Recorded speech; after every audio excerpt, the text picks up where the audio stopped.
look at the Timberwolves, this team you cover all the time, and that team has not been afraid to make significant changes. The Rudy Gobert trade a few years ago, and then even the Karl Anthony Towns movement this past summer, and yet the last 2 years with pretty different-looking teams now, they've made it to the conference finals.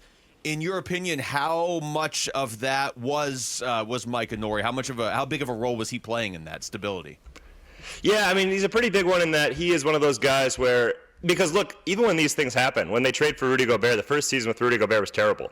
They were an awful team to start the year. They were significantly underperforming expectations, and then Cat goes out for most of that season. And Micah is a really good person that, A, like they're always looking at, okay, how do we fix this? What has to happen? But B, not overreacting. This coaching staff very much believes, like, we have a vision. We're pretty sure it's going to work. Yes, we'll tinker here and there. Yes, maybe we have to inject this guy into the rotation. But in general, these things take time, and there's just no real panic. And they have a general emotional intelligence of how to handle guys when things are going bad, when things are going right. And by the end of that season, they were much better than they were at the start of it. And then you look at this year, and by the end of this season, significantly better than they were at the start of it.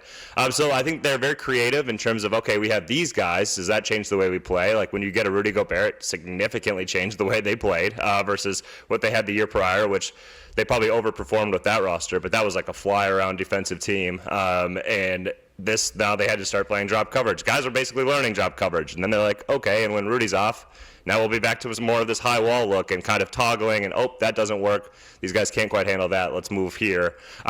The entire time, while guys like in the locker room are like, whoa, do we stink now, basically, the coaching staff is like, okay, we're good.